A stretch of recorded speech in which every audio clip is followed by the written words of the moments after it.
Imagine your best friend and your phone were both questioned separately about your life. The investigators ask a series of simple questions. What time does this person usually wake up? Which places do they visit most often? Who do they communicate with the most? What are they worried about right now? What are they likely to spend money on next month? Most people would assume their best friend wins easily because they've known them for years. They've shared experiences, conversations, and memories together. But the uncomfortable reality is that your phone would probably answer more of those questions correctly. That sounds ridiculous at first. Your phone isn't alive. It doesn't understand emotions. It doesn't know your dreams or ambitions. Yet every single day, it quietly collects thousands of tiny observations about your life. A map search here, a notification there, a photo, a purchase, a late-night search.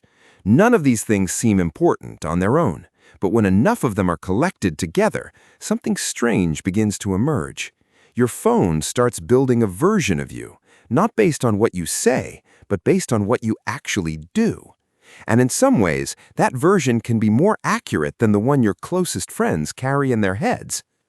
Before we dive in, subscribe to Big Frank Tech because some of the most powerful technologies in your life are the ones you barely notice. The first thing we need to understand is that humans and machines remember information in completely different ways. Your best friend remembers moments that mattered. They remember funny stories, important conversations, embarrassing incidents, and major life events. Human memory is built around meaning. We remember things because they made us feel something. Your phone doesn't work like that. It doesn't care whether something is meaningful or emotional. It simply records. It records where you were, when you were there, what you searched for, what you watched, what you listened to, and what apps you opened. Most of these details seem trivial. In fact, if I asked you where you were at exactly 2:43 p.m. 3 Thursdays ago, you probably couldn't answer. Your best friend couldn't answer either, but your phone might have a surprisingly good idea. The reason this matters is because humans are terrible at remembering details consistently. We remember highlights, machines remember patterns, and patterns turn out to be far more revealing than most people realize. Imagine hiring a private investigator whose only job is to follow you every day. They watch when you leave your house, they watch where you go after work, they watch which restaurants you visit, which roads you take, and which places you return to repeatedly. At first, the information seems boring, but after a few months, patterns begin to appear. After a few years, that investigator could probably predict large parts of your daily schedule. This is essentially what your phone has been doing. Every time you use navigation, check the weather, open a map, order a ride, tag a location in a photo, or allow an app to access your location, another piece of information gets added to the puzzle. Over time, those pieces form a remarkably detailed picture of your habits. What's fascinating is that your phone doesn't need to know why you're doing something. It only needs to observe that you're doing it. If you suddenly stop visiting a particular location, that's a signal. If you begin visiting a new place regularly, that's a signal too. Humans often overlook these patterns because they're too close to them. Machines don't have that problem. They excel at finding patterns that humans miss.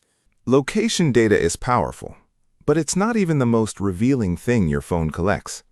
The truly interesting information comes from the questions you ask when nobody else is around.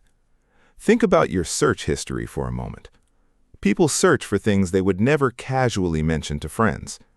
They search for health concerns, financial problems, relationship questions, future plans, personal fears, and random curiosities. These searches often happen during moments of complete honesty because there is no social pressure involved. You're not trying to impress anyone, you're simply looking for answers. Over time, those searches become incredibly revealing. They expose what you're interested in, what you're worried about, and what you're trying to achieve. A friend might know that you've been stressed recently. Your phone might know exactly what you've been stressed about. A friend might know you're planning something important. Your phone might already have a detailed trail of searches, messages, and reminders related to that plan. This is where things become a little unsettling. Your phone isn't just collecting information about where you go, it's collecting clues about what's happening inside your mind. Individually, none of this information is particularly impressive. A location here, a search there, a few purchases, some photos, a playlist, a calendar event. But the real power comes when all of these things are connected together. Imagine looking at every piece of information your phone has collected over the last 5 years. Suddenly, you're not looking at separate events anymore. You're looking at a system that can identify habits, routines, preferences, relationships, interests, and behavioral patterns. It can see how your routines change over time. It can see which hobbies you've abandoned and which ones you've picked up. It can often detect major life changes before the people around you notice them. The strange part is that this digital version of you is built entirely from evidence. It doesn't care what you claim to do. It only cares about what you actually do. Humans often describe themselves based on who they think they are. Data describes people based on observable behavior. Those two versions don't always match. Here's a simple thought experiment. Imagine every piece of data on your phone suddenly disappeared. Not the device itself, just the information. Every photo, every message, every search, every note, every reminder, every calendar event, every location record. Most people initially think that would simply be inconvenient, but after a few minutes they realize they've lost something much bigger. They've lost a huge portion of their personal history. Not because the phone contains their memories, but because it contains evidence of those memories, evidence of where they've been, evidence of who they've talked to, evidence of what they've cared about, evidence of how they've spent years of their lives. For many people, the smartphone has quietly become an external memory system. It stores information that the human brain simply cannot hold on to indefinitely. And because it never gets tired, distracted, or forgetful, it continues building that record every single day. Your best friend knows your stories, your family knows your history, but your phone knows your patterns. And patterns are often more revealing than stories, because patterns show what we repeatedly do when nobody is paying attention. The strange reality is that your phone doesn't truly understand you. It doesn't know what it feels like to be you.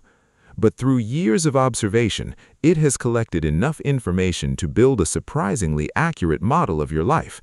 A model created not from conversations, opinions, or assumptions, but from actions. And that's what makes modern smartphones so fascinating. The device in your pocket isn't just a communication tool anymore. It's a machine that has been quietly documenting your life for years. The real question is no longer whether your phone knows a lot about you.